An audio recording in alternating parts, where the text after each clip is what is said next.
Hello friends, ಹೇಗಿದ್ದೀರಾ ಎಲ್ಲರೂ? ನಿಮ್ಗೆ ಹತ್ತಿರ ಹಾಗೆ ನಾನು ಇವಾಗ ಪಾಂಡಿಚೇರಿ ಟ್ರಿಪ್ಪಿಂದು ವ್ಲಾಗ್ಸ್ ಎಲ್ಲ ಶೇರ್ ಮಾಡ್ತಾ ಇದ್ದೀವಿ. ನಾವು ಪಾಂಡಿಚೇರಿಯಲ್ಲಿ ಯಾವ್ಯಾವ ಪ್ಲೇಸ್ ವಿಸಿಟ್ ಮಾಡಿದ್ವಿ, ಯಾವ್ಯಾವ ಪ್ಲೇಸ್ ನಾವು ಎಕ್ಸ್ಪ್ಲೋರ್ ಮಾಡಿದ್ದೀವಿ ಅಂತ ನಾನು ಎಲ್ಲ ವಿಡಿಯೋಸು ನಿಮ್ಮ ಜೊತೆ ನಾನು ಶೇರ್ ಮಾಡ್ತಾ ಇದ್ದೀನಿ. ಇದು 5th ಪಾರ್ಟ್ ಆಗಿರುತ್ತೆ. ಇದ್ರ ಮುಂಚೆ ನಾನು 4 ಪಾರ್ಟ್ ಶೇರ್ ಮಾಡಿದ್ದೀನಿ. ಅದನ್ನೇನಾದರೂ ನೀವು ಮಿಸ್ ಮಾಡಿದರೆ ನನ್ನ ಚಾನಲ್ನಲ್ಲಿ ಹೋಗಿ ನೀವು ನೋಡ್ಬೋದು. ನಿಮ್ಗೇನಾದರೂ ಇಂಟ್ರೆಸ್ಟ್ ಇದ್ದರೆ, ನೀವು ಬೇಕಾದರೆ ನಿಮಗೆ ಈ ಪ್ಲೇಸಸ್ ಏನೋ ಇಂಟ್ರೆಸ್ಟಿಂಗ್ ಅಂತ ಅನ್ನಿಸ್ತಂದರೆ ನೀವು ಕೂಡ ಪಾಂಡಿಚೇರಿ ವಿಸಿಟ್ ಮಾಡ್ಬೋದು. ಸೊ ಬನ್ನಿ ಇವಾಗ ನೋಡಿ, ನಾವು ಲಾಸ್ಟ್ ವಿಡಿಯೋದಲ್ಲಿ ನಾನು ಇಡನ್ ಬೀಚ್ ಆ್ಯಂಡ್ ಪ್ಯಾರಡೈಸ್ ಬೀಚಿಗೆ ಹೋಗಿದ್ವಿ. ಅದೇ ದಿನ ರಾತ್ರಿ ನಾವು ಇಲ್ಲೇ ಸಂಡೇ ಮಾರ್ಕೆಟಿಗೆ ಬಂದಿದ್ದೀವಿ. ಇಲ್ಲೇ ಎವ್ರಿ ಸಂಡೇ ಈ ಥರ ಒಂದು ದೊಡ್ಡ ಮಾರ್ಕೆಟೇ ಹತ್ತುತ್ತೆ. ಅಂದರೆ ಸ್ಟ್ರೀಟ್ ಶಾಪಿಂಗ್ ಥರ ಎಲ್ಲ ಥರದ್ದೂ ಇರುತ್ತೆ ಈ ಮಾರ್ಕೆಟಲ್ಲಿ. ಈ ಮಾರ್ಕೆಟ್ ಅಂದರೆ ನೀವು ನಂಬ್ತಿರೋ ಬಿಡ್ತಿರೋ ಗೊತ್ತಿಲ್ಲ, 3 ಕಿಲೋಮೀಟರ್ 4 ಕಿಲೋಮೀಟರ್ ಎಷ್ಟು ಕಿಲೋಮೀಟರ್ ಇರುತ್ತೋ ಈ ಮಾರ್ಕೆಟ್ ಗೊತ್ತಿಲ್ಲ. ನಾನಂತರೂ ಪೂರ ಕವರ್ ಮಾಡೋದಕ್ಕಾಗಲಿಲ್ಲ. ನಾನು ಮೋಸ್ಟ್ಲಿ 2 ಕಿಲೋಮೀಟರ್ಸ್ ಏನೋ ಹೋಗಿದ್ನಿ ಅನ್ಕೋತೀನಿ. ಹೀಗೆ ವಾಕ್ ಮಾಡ್ತಾ ಇದನ್ನು ನೋಡ್ತಾ ಸೊ ನೋಡ್ತಾ ಇರ್ಬೋದು, ಎಲ್ಲ ಥರದ್ದು ಇದೆ. ಆಮೇಲೆ ನನಗನ್ಸುತ್ತೆ ಪಾಂಡಿಚೇರಿಯಲ್ಲಿ ಏನು ಲೋಕಲೈಟ್ಸ್ ಇದ್ದಾರಲ್ಲ, ಎಲ್ಲರೂ ಈ ಮಾರ್ಕೆಟಿಗೆ ಬರ್ತಾರೆ ಅಂತ ಅನ್ನಿಸ್ತು. ಆ ಥರ ರಶ್ ಇರುತ್ತೆ. ಇದು ಫುಲ್ ಬ್ಯುಸಿ ಇರುತ್ತೆ ಈ ರೋಡು. ಸೊ ನೀವು ಏನಾದರೂ ವೀಕೆಂಡಲ್ಲಿ ಹೋದರೆ ನೀವು ಸಹ ನೋಡ್ಬೋದು ಈ ಮಾರ್ಕೆಟು. ಸೊ ನಾವೇನು ಇದರಲ್ಲಿ ಪರ್ಚೇಸ್ ಮಾಡಲಿಲ್ಲ, ಅದು ಜಸ್ಟ್ ಸಂಡೇ ಮಾರ್ಕೆಟ್ ಅಂತ ಹೇಳಿದರು ಅಂತ ನೋಡೋದಕ್ಕಂತ ಹೋಗಿದ್ವಿ. ಅದು ರಾತ್ರಿ ಆಗಿದ್ರಿಂದ ರಾತ್ರಿ ಒಂದು 8 ಗಂಟೆಗೇನೋ ಹೋಗಿದ್ವಿ ಅನ್ಕೋತೀನಿ. ಸೊ ಹಾಗೆ ಒಂದು ರೌಂಡ್ ಹಾಕಿ ಬಂದ್ವಿ. ನಿಮಗೋಸ್ಕರ ನಾನು ವಿಡಿಯೋ ಕೂಡ ಮಾಡ್ಕೊಂಬಂದಿದ್ದೀನಿ. ತುಂಬ ಅಂದರೆ ತುಂಬ ರಶ್ ಇರುತ್ತೆ, ತುಂಬ ಜನಗಳಿರುತ್ತಾರೆ. ಸೊ ನಿಮಗೇನಾದರೂ ನನ್ನ ವ್ಲಾಗ್ಸ್ ಎಲ್ಲ ಇಷ್ಟವಾಗ್ತಿದ್ರೆ ನೀವು ಕಮೆಂಟಲ್ಲಿ ಹೇಳ್ಬೋದು. ಇಲ್ಲಾಂದರೆ ಇಂಪ್ರೂವ್ಮೆಂಟ್ ಇದರಲ್ಲಿ ಮಾಡ್ಕೋಬೇಕು ಅನ್ನಿಸ್ತಂದರೆ ಅದನ್ನು ಕೂಡ ಹೇಳ್ಬೋದು. ಇವಾಗ ನೋಡಿ, ಸಂಡೇ ಮಾರ್ಕೆಟ್ ಆದಮೇಲೆ ನಾವು ಇಲ್ಲೇ ರೆಸ್ಟೋರೆಂಟಿಗೆ ಬಂದಿದ್ದೀವಿ. ರೆಸ್ಟೋರೆಂಟಲ್ಲಿ ನಾನು ಫ್ರೈಡ್ ರೈಸ್ ತೊಗೊಂಡಿದ್ದೀನಿ. ನನ್ನ ಹಸ್ಬೆಂಡು ಒಂದು ಪರೋಟ ಏನೋ ತೊಗೊಂಡಿದ್ದಾರೆ. ಸೊ ಅದು ಆದಮೇಲೆ ನಾವು ಇದು ರೂಮಿಗೆ ಬಂದ್ವಿ. ತಿರ್ಗಾ ನೆಕ್ಸ್ಟ್ ಡೇ ಮಾರ್ನಿಂಗ್ ನಾವು ರೆಡಿಯಾಗಿ ತಿರ್ಗಾ ನಾವು ರೂಮ್ಲಿಂದ ಹೋಗ್ತಾ ಇದ್ದೀವಿ. ಸೊ ಇವತ್ತು ನಾವು ಎಲ್ಲಿ ಹೋಗಿದ್ದೀವಿ ಅಂತ ಅನ್ನೋದು ನಿಮಗೆ ಹೋಗ್ತಾ ಗೊತ್ತಾಗುತ್ತೆ. ಸೊ ಏನಾದರೂ ನನ್ನ ಬ್ಲಾಗ್ಸಲ್ಲಿ ಇಂಪ್ರೂವ್ಮೆಂಟ್ಸ್ ಒಬ್ವಿಯಸ್ಲಿ ಮಾಡ್ಕೊಳೋದಿದೆ. ಅದೇ ಏನು ಮಾಡ್ಕೋಬೇಕು ಇಂಪ್ರೂವ್ಮೆಂಟ್ಸ್ ಅನ್ನೋದು ನೀವು ಕಮೆಂಟ್ ಮಾಡಿ ಹೇಳ್ಬೋದು. ನಿಮಗೇನಾದರೂ ಸ್ವಲ್ಪನಾದರೂ ಒಂದು ವಿಷಯನಾದರೂ ನಿಮಗೆ ಇಷ್ಟವಾಗಿದ್ದರೆ ಅದನ್ನು ಕೂಡ ನೀವು ಕಮೆಂಟ್ ಮಾಡ್ಬೋದು. ನೀವೇನಾದರೂ ಇನ್ ಕೇಸ್ ಹೊಸಬರಾಗಿದ್ದರೆ ಚಾನಲನ್ನು ಸಬ್ಸ್ಕ್ರೈಬ್ ಮಾಡಿ ನೋಡಿ. ಸೊ ಇವಾಗ ನೋಡಿ, ನಾವು ಬೇರೆ ಸ್ಕೂಟರ್ ಹೈರ್ ಮಾಡಿದ್ದೀವಿ. ಇವಾಗ ಅದೇ ಸ್ಕೂಟರ್ ಏನಕ್ಕೆ ತೊಗೊಳ್ಳಿಲ್ಲ ಅಂತಂದರೆ ಅದಕ್ಕೆ ಹಾರ್ನೇ ಇರಲಿಲ್ಲ. ಸೊ ಅದಕ್ಕೆ ಹಾರ್ನ್ ಇಲ್ಲ ಅಂತಂದು ನಾವು ಬೇರೆ ಸ್ಕೂಟರ್ ತೊಗೊಂಡ್ವಿ. ಆಮೇಲೆ ಅಲ್ಲೇ ಅದು ಸ್ವಲ್ಪ ಡ್ಯಾಮೇಜ್ ಆಗಿತ್ತು, ಅದು ಕೂಡ ನಾವು ವಿಡಿಯೋ ಮಾಡಿ ಇಟ್ಕೊಂಡ್ವಿ. ಅದಾದಮೇಲೆ ಇಲ್ಲೇ ಇವತ್ತು ನಾವು ಆರೋವಿಲ್ಲಾಗೆ ಹೋಗ್ತಾ ಇದ್ದೀವಿ. ಆರೋವಿಲ್ಲ ಹೋಗೋ ಮಧ್ಯದಲ್ಲೇ ಇಲ್ಲೊಂದು ಕೆಫೆ ಇತ್ತು. ನಮಗನ್ನಿಸ್ತು ಇಲ್ಲೇನಾದರೂ ಬ್ರೇಕ್ಫಾಸ್ಟ್ ಸಿಗ್ಬೋದು, ಬ್ರೇಕ್ಫಾಸ್ಟ್ ಮಾಡಿ ನಾವು ಆರೋವಿಲ್ಲಾಗೆ ಹೋಗೋಣ ಅಂತ ಅಂದ್ಕೊಂಡ್ವಿ. ಬ್ರೇಕ್ಫಾಸ್ಟ್ ಮಾಡಿ ನಾವು ಬಂದಿದ್ದಿಲ್ಲ, ಯಾಕಂದರೆ ರೂಮ್ಲಿಂದ ನಾವು ಡೈರೆಕ್ಟ್ ರೆಡಿಯಾಗಿ ನಾವು ಆರೋವಿಲ್ಲಾಗೆ ಹೊರಟ್ವಿ. ಮಧ್ಯದಲ್ಲಿ ಎಲ್ಲಿಯೂ ನಾವು ಬ್ರೇಕ್ಫಾಸ್ಟಿಗೆ ನಿಲ್ಲಿಸಲಿಲ್ಲ. ಸೊ ಇನ್ನೇನು ಆರೋವಿಲ್ಲ ಹತ್ತಿರದಲ್ಲೇ ಇರಬೇಕಾದ್ರೆ ಇಲ್ಲಿ ಒಂದು ಕೆಫೆ ಇತ್ತು. ಈ ಕೆಫೆದಲ್ಲಿ ಏನಾದರೂ ಸಿಗಬಹುದು ಅಂತ ನಾವು ಬಂದ್ವಿ. ಆದರೆ ಇಲ್ಲೇ ಬ್ರೇಕ್ಫಾಸ್ಟ್ ಏನೂ ಸಿಗೋದಿಲ್ಲ, ಬರೀ ಟೀ ಅಷ್ಟೇ ಸಿಗುತ್ತೆ ಅಂತಂದರು. ಇಲ್ಲೆಲ್ಲ 1 o'clock ಆ ಥರ ಎಲ್ಲ ನಿಮಗೆ ತಿನ್ನೋದಕ್ಕೆ ಏನಾದರೂ ಸಿಗುತ್ತೆ. ಅದಕ್ಕಿಂತ ಮುಂಚೆ ಯಾರೂ ಏನೂ ಮಾಡೋದಿಲ್ಲ ಅನ್ಕೋತೀನಿ ಇಲ್ಲೇ. ಸೊ ಇವಾಗ ನೋಡಿ, ನಾವು ಟೀ ಕುಡ್ಕೊಂಡು ನಾನು ಆಲೂ ಭುಜಿಯಾ ತೊಗೊಂಬಂದಿದ್ದೆ, ಅದನ್ನೇ ತಿನ್ಕೊಂಡು ಆಮೇಲೆ ಡ್ರೈ ಫ್ರೂಟ್ಸ್ ಎಲ್ಲ ನನ್ನ ಮಗಳು ತಿಂದಳು. ಅದನ್ನೆಲ್ಲ ತಿನ್ಕೊಂಡು ಈ ಕೆಫೆ ಎಲ್ಲ ಸ್ವಲ್ಪ ಸುತ್ತಾಡಿಕೊಂಡು ತಿರ್ಗಾ ನಾವು ಆರೋವಿಲ್ಲಾಕ್ಕೆ ಹೊರಟ್ವಿ. ಸೊ ಈ ಕೆಫೆ ಬಂದ್ಬಿಟ್ಟು ಮೇಲೆ ಕೂಡ ಇತ್ತು, ಇಲ್ಲೇ ಅಂದರೆ ಡಿನ್ನರ್ ಎಲ್ಲ ಮಾಡೋದಕ್ಕೆ, ಲಂಚ್ ಮಾಡೋದಕ್ಕೆ. ಅದನ್ನೇ ಏನಿದೆ ಅಂತ ನೋಡೋದಕ್ಕೆ ಬಂದೆ. ಅದನ್ನೇ ನಾನು ಒಂದು ಶಾರ್ಟ್ ಕ್ಲಿಪ್ಪಿಂಗ್ಸ್ ತೊಗೊಂಡಿಟ್ಕೊಂಡಿದ್ದೀನಿ.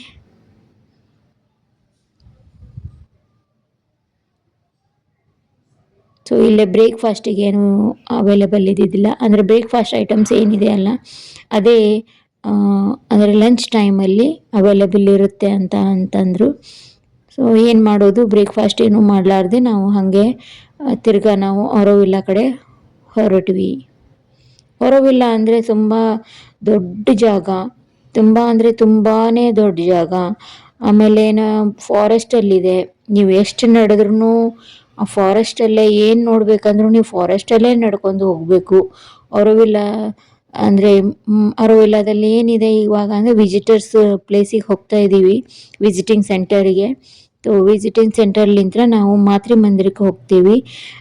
ಸೊ ನೀವು ಮಾತೃ ಮಂದಿರದ ಒಳಗಡೆ ಏನಿದೆ ಅಲ್ಲ, ಅಲ್ಲೇನಾದರೂ ನೀವು ಮೆಡಿಟೇಷನ್ನು ಏನಾದರೂ ಮಾಡಬೇಕು ಅಂತಂದರೆ ಅದಕ್ಕೆ ಪ್ರೀ ಬುಕ್ಕಿಂಗ್ ಎಲ್ಲ ಮಾಡಿರಬೇಕು ಆನ್ಲೈನ್ದಲ್ಲೇ. 3 to 4 ಡೇಸ್ ಅಡ್ವಾನ್ಸ್ ಆಗಿ ನೀವು ಬುಕ್ಕಿಂಗ್ ಮಾಡಿರಬೇಕು, ನಿಮ್ಮ ಡೀಟೇಲ್ಸ್ ಎಲ್ಲ ಕೊಟ್ಟು. ಅಂದಾಗ ಮಾತ್ರ ನಿಮಗೆ ಪೂರ್ತಿ ಒಳಗಡೆ ಹೋಗಿ ಇನ್ನರ್ ಚೇಂಬರ್ದಲ್ಲಿ ಹೋಗಿ ನಿಮಗೆ ಮೆಡಿಟೇಷನ್ ಮಾಡೋದಕ್ಕೆ ಸಿಗುತ್ತೆ. ಇಲ್ಲ ಅಂದರೆ ನೀವು ತುಂಬ ದೂರದಿಂದ ನೀವು ಮಾತೃ ಮಂದಿರ ನೋಡ್ಕೊಂಡು ಬರ್ಬೋದು. ಈಗ ಅದೇ ವ್ಯೂ ಪಾಯಿಂಟು ಇಲ್ಲೇ ಆರೋವಿಲ್ಲದಲ್ಲಿ ಇದೆ. ಸೊ ನೋಡ್ತಾ ಇರ್ಬೋದು, ನಾವು ಇವಾಗಪ್ಪ ಆಲ್ಮೋಸ್ಟ್ ತಲುಪಿದಾದ್ಮೇಲೆ ಇಲ್ಲೇ ನಾವು ಸ್ಕೂಟಿ ಎಲ್ಲ ಪಾರ್ಕ್ ಮಾಡಿ, ಪಾರ್ಕಿಂಗಿಗೆ ಇಲ್ಲಿ ಒಂದು 50 ರುಪೀಸ್ ಏನೋ ಇತ್ತು.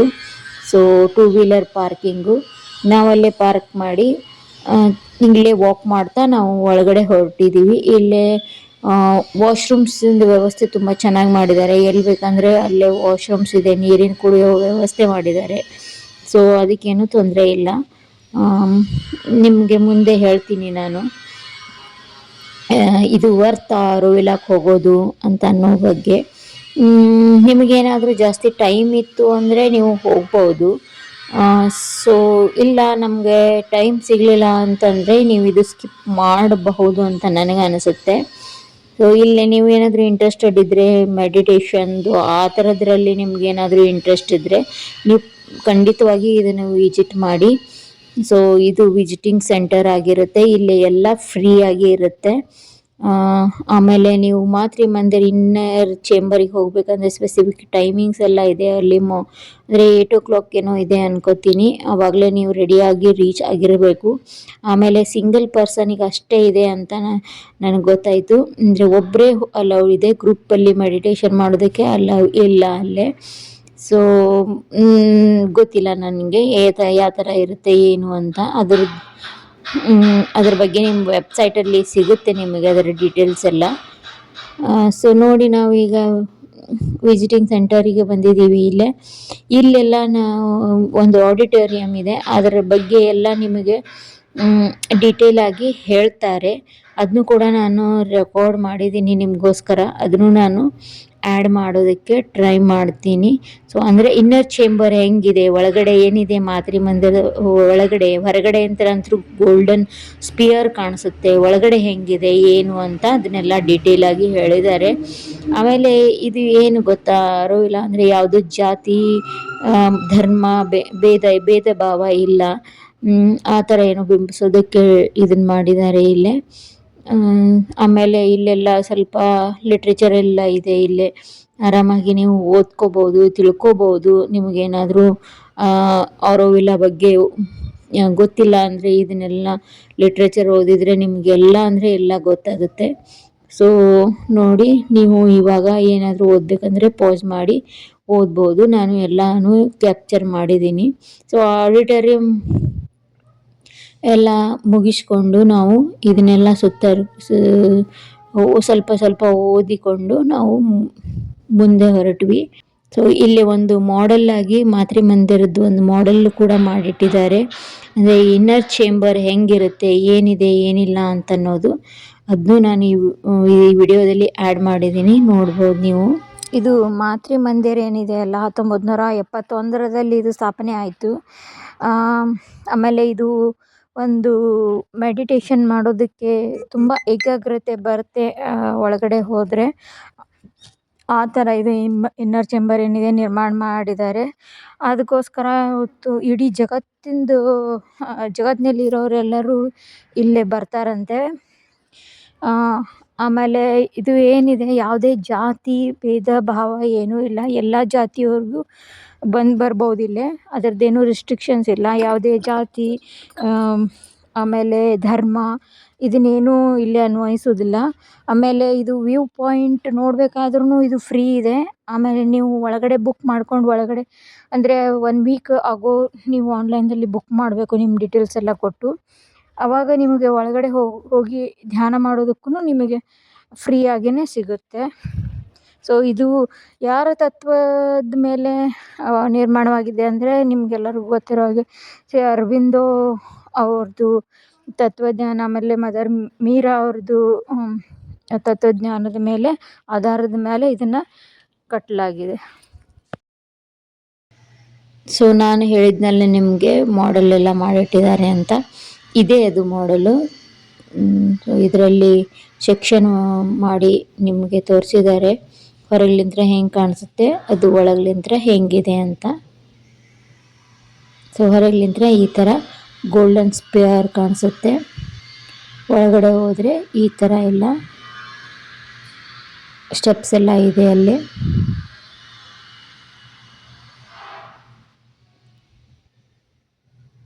ಸೊ ಇದು ಅದು ಸ್ಟ್ರಕ್ಚರ್ ಅಂದರೆ ಮಾತೃ ಮಂದಿರದ್ದು ಏನಿದೆ ಅದನ್ನೆಲ್ಲ ತೋರಿಸೋದಕ್ಕೆ ಟ್ರೈ ಮಾಡಿದ್ದಾರೆ. ಇದು ಏನು ಅಂತ ಗೊತ್ತಾಗಲಿಲ್ಲ ನನಗೆ, ಆದರೆ ಇಲ್ಲೆಲ್ಲರೂ ಫೋಟೋ ತೊಗೋತಾ ಇದ್ರು. ನಾನು ಕೂಡ ಫೋಟೋ ತೊಗೊಂಡಿದ್ದೀನಿ, ವಿಡಿಯೋನೂ ಕೂಡ ನಾನು ಮಾಡ್ಕೊಂಡು ಬಂದಿದ್ದೀನಿ. ಹಾಗೆ ಅದನ್ನೆಲ್ಲ ಮಾಡಿ ನಾವು ಹೊರಗೆ ಬರುತ್ತಲೇ ಇವಾಗ ಇಲ್ಲೆಲ್ಲ ನಿಮಗೆ ಬುಕ್ಕಿಂಗ್ ಮಾಡೋದಕ್ಕೆ, ಎನ್ಕ್ವೈರಿ ಮಾಡ್ಕೊಳೋದಕ್ಕೆ ಎಲ್ಲರೂ ಇರುತ್ತಾರೆ. ಅಂದರೆ ನೀವು ಬರ್ಡ್ ಪಾರ್ಕ್ ವಿಸಿಟ್ ಮಾಡ್ಬೋದು, ಫಾರ್ಮ್ ವಿಸಿಟ್ ಮಾಡ್ಬೋದು, ಆಮೇಲೆ ಹಾರ್ಸ್ ರೈಡು, ಸೌಂಡ್ ಗಾರ್ಡನ್ನು, ಆ ಥರ ಬೇರೆ ಬೇರೆದೆಲ್ಲ ಥೀಮ್ ಪಾರ್ಕ್ ರಿಲೇಟೆಡ್ ಎಲ್ಲ ಇದೆ. ಸೊ ನೋಡ್ತಿರ್ಬೋದು ಸ್ವರಮ್ ಇದೆ, ಆಮೇಲೆ ಸೌಂಡ್ ಥೆರಪಿ ಇದೆ. ಸೊ ಆಮೇಲೆ ನೀವು ವೇಸ್ಟಲ್ಲಿಂದ ಕ್ರಾಫ್ಟ್ ಮಾಡೋದು ಅದನ್ನೆಲ್ಲ ನಿಮಗೆ ಇಲ್ಲೇ ವರ್ಕ್ಶಾಪ್ ಥರ ಕೊಡ್ತಾರೆ. ಅದಕ್ಕೆಲ್ಲ ನೀವು ಬೇರೆ ಬೇರೆ ಪೇ ಮಾಡಿ ಹೋಗಬೇಕು. ಅದಕ್ಕೆ ಎಲ್ಲದಕ್ಕೂ 350 ಅನ್ಕೋತೀನಿ. ನಾವು ಮಾತ್ರ ಸೌಂಡ್ ಗಾರ್ಡನ್ಗೆ ಹೋಗಿದ್ವಿ, ಅದು 350. ಎಲ್ಲದಕ್ಕೂ 350ನೇ ಇದೆ ಇಲ್ಲಿ. ಸೊ ಸೌಂಡ್ ಹೀಲಿಂಗ್ ಪ್ರೋಗ್ರಾಮ್ ಅದೂ ಇದೆ. ಆಮೇಲೆ ಇಲ್ಲಿ ನೋಡಿ ಇಲ್ಲಿಂತ್ರ ಅದು ಮಾತೃ ಮಂದಿರ ಏನು ದೂರ್ಲಿಂತ್ರ ನೋಡೋದೇನಿದೆ ವ್ಯೂ ಪಾಯಿಂಟು, ಆ ಪಾಯಿಂಟಿಗೆ ಹೋಗಬೇಕಂದ್ರೆ ಇಲ್ಲೇ ವೆಹಿಕಲ್ದು ವ್ಯವಸ್ಥೆ ಎಲ್ಲ ಮಾಡಿದ್ದಾರೆ. ಆದರೆ ಇದು ಮಕ್ಕಳಿರೋರಿಗೆ, ಚಿಕ್ಕ ಚಿಕ್ಕ ಮಕ್ಕಳಿರೋರಿಗೆ, ಆಮೇಲೆ ಹ್ಯಾಂಡಿಕ್ಯಾಪ್ಟಿಗೆ, ಆಮೇಲೆ ತುಂಬ ವಯಸ್ಸಾದವರಿಗೆ ಮಾತ್ರ ನಡೆಯೋದಕ್ಕೆ ಯಾರಿಗೆ ಆಗೋದಿಲ್ಲಲ್ಲ ಅವರಿಗೋಸ್ಕರ ಇಟ್ಟಿದ್ದಾರೆ ಇದನ್ನು. ಬಾಕಿ ಎಲ್ಲ ವಾಕ್ ಮಾಡ್ತಾ ಹೋಗ್ಬೋದು. ಯಾಕಂದರೆ 1 ಕಿಲೋಮೀಟ್ರ್ ಮೇಲೇ ಆಗುತ್ತೆ. ಇದು ಫಾರೆಸ್ಟ್ ಥ್ರೂನೇ ನೀವು ವಾಕ್ ಮಾಡ್ತಾ ಹೋಗಬೇಕು. ಸೊ ನಾವು ಹೋಗಬೇಕಾದ್ರೆ ನಮಗೇನೋ ನನ್ನ ಮಗಳು ಚಿಕ್ಕವಳು ಅಂತ ನಮಗೆ ಪಾಸ್ ಸಿಕ್ತು. ಸೊ ನಾವು ವೆಹಿಕಲಲ್ಲಿ ಹೋಗ್ತಾ ಇದ್ದೀವಿ. ನೋಡ್ತಾ ಇರ್ಬೋದು, ಇವಾಗ ಹೋಗ್ಬೇಕಂದ್ರೂ ಜಂಗಲ್ ಥ್ರೂನೇ ಹೋಗಬೇಕು. ಸೊ ಇದು ವಾಸ್ಟ್ ಏಕ್ದಮ್ ದೊಡ್ಡದು ಅಂದರೆ ದೊಡ್ಡದೇನೇ ಜಾಗ ಇದೆ ಇದು ಆರೋವಿಲ್ಲ ಅಂತಂದರೆ. ಸೊ ನೋಡ್ತಾ ಇರ್ಬೋದು, ಫೈನಲಿ ನಾವು ಆ ವ್ಯೂ ಪಾಯಿಂಟ್ ಬಂದಲ್ಲೇ ನಮಗೆ ಅದು ವೆಹಿಕಲ್ ಡ್ರಾಪ್ ಮಾಡಿ ತಿರ್ಗಾ ಅಲ್ಲೇ ಜನ ವೇಟ್ ಮಾಡ್ತಾ ಇದ್ರಲ್ಲ ಅವರಿಗೆ ಪಿಕಪ್ ಮಾಡಿ ತಿರ್ಗಾ ಅಲ್ಲೇ ವಿಸಿಟಿಂಗ್ ಸೆಂಟರ್ಗೆ ಕರ್ಕೊಂಡು ಹೋಯಿದ್ರು. ಸೊ ಬರಬೇಕಾದ್ರೆ ನಿಮಗೆ ವೆಹಿಕಲ್ ಸಿಕ್ಬಿಡುತ್ತೆ, ಆದರೆ ಹೋಗಬೇಕಾದ್ರೆ ಕ್ಯೂ ಅಲ್ಲಿ ನಿಂತು ಹೋಗಬೇಕಾಗುತ್ತೆ. ನಾವು ಹೋದಾಗ ಮಾತ್ರ ಹೀಗೆ ಇತ್ತು. ಬರಬೇಕಾದ್ರೆ ನಾವು ವೆಹಿಕಲಲ್ಲಿ ಏನು ಬರಲಿಲ್ಲ, ನಾವು ವಾಕ್ ಮಾಡ್ತಾನೆ ಬಂದ್ವಿ. ಯಾಕಂದರೆ ಕ್ಯೂ ಅಂದರೆ ಅಷ್ಟಿತ್ತು, ಬೆಜ್ಜನ್ನು ವೇಟ್ ಮಾಡಬೇಕಾಗುತ್ತೆ. ಸೊ ನಾವೀಗ ಅಲ್ಲೇ ವ್ಯೂ ಪಾಯಿಂಟ್ಗೆ ಹೋಗ್ಬೇಕಂದ್ರೂ ಇಷ್ಟು ವಾಕ್ ಮಾಡ್ತಾ ಹೋಗಬೇಕು. ಅದು ಫಾರೆಸ್ಟ್ ಥ್ರೂ. ಇದೆಲ್ಲ ಎಂಜಾಯ್ ಮಾಡ್ತಾ ಹೋಗ್ಬೋದು ನೀವು. ಫಾರೆಸ್ಟು ಫೋಟೋಗ್ರಾಫಿ, ವಿಡಿಯೋಗ್ರಾಫಿ ಅದನ್ನೆಲ್ಲ ಮಾಡ್ತಾ ಹೋಗ್ಬೋದು. ಸೊ ನಾವು ಕೂಡ ಮಾಡಿದ್ವಿ ಸ್ವಲ್ಪ. ಆಮೇಲೆ ಫೈನಲಿ ನಾವು ಅದು ಆ ವ್ಯೂ ಪಾಯಿಂಟಿಗೆ ಬಂದ್ವಿ ನೋಡಿ. ಸೊ ಅಲ್ಲಿಂದ ಸ್ವಲ್ಪ ಹತ್ತಿರದಲ್ಲೇ ಅದನ್ನೆಲ್ಲ ಕಾಣಿಸುತ್ತೆ. ಇಲ್ಲಿ ಕೂಡೋದಕ್ಕೆ ವ್ಯವಸ್ಥೆನೂ ಮಾಡಿದ್ದಾರೆ. ಸೊ ನೋಡ್ತಾ ಇರ್ಬೋದು, ಇಷ್ಟು ದೂರದಲ್ಲಿ ಮಾತೃ ಮಂದಿರ ಇದೆ. ಅದರ ಕ್ಯಾಂಪಸ್ಸಲ್ಲಿ ಎಷ್ಟೆಲ್ಲ ಇದೆ, ದೊಡ್ಡ ಬಿಗ್ ಬನಿಯಾನ್ ಟ್ರೀನೂ ಇದೆ. ಆಮೇಲೆ ಇಲ್ಲೆಲ್ಲ ನೀರು ಕೂಡ ಮಾಡ್ತಾ ಇದ್ದಾರೆ ಇವಾಗ. ಅದ್ರ ಸುತ್ತಲ ನೀರು ಇರಬೇಕು ಮೆಡಿಟೇಷನಿಗೆ ಅಂತ ಇದೊಂದು ಹೊಸ ಪ್ರಾಜೆಕ್ಟ್ ಎಲ್ಲ ಮಾಡ್ತಿದ್ದಾರೆ. ಸೊ ನೋಡ್ತಾ ಇರ್ಬೋದು ಇವಾಗ ಇದೇ ಮಾತೃ ಮಂದಿರು. ಇದ್ರ ಬಗ್ಗೆ ನಿಮ್ಗೆ ಏನಾದರೂ ಡೀಟೇಲ್ ಆಗಿ ಬೇಕಂದರೆ ಇದರದ್ದು ವೆಬ್ಸೈಟಲ್ಲಿ ಹೋಗಿ ನೋಡ್ಬೋದು, ಇಲ್ಲ ಗೂಗಲ್ ಸರ್ಚಲ್ಲಿ ನೀವು ಮಾಡಿ ನೋಡ್ಬೋದು.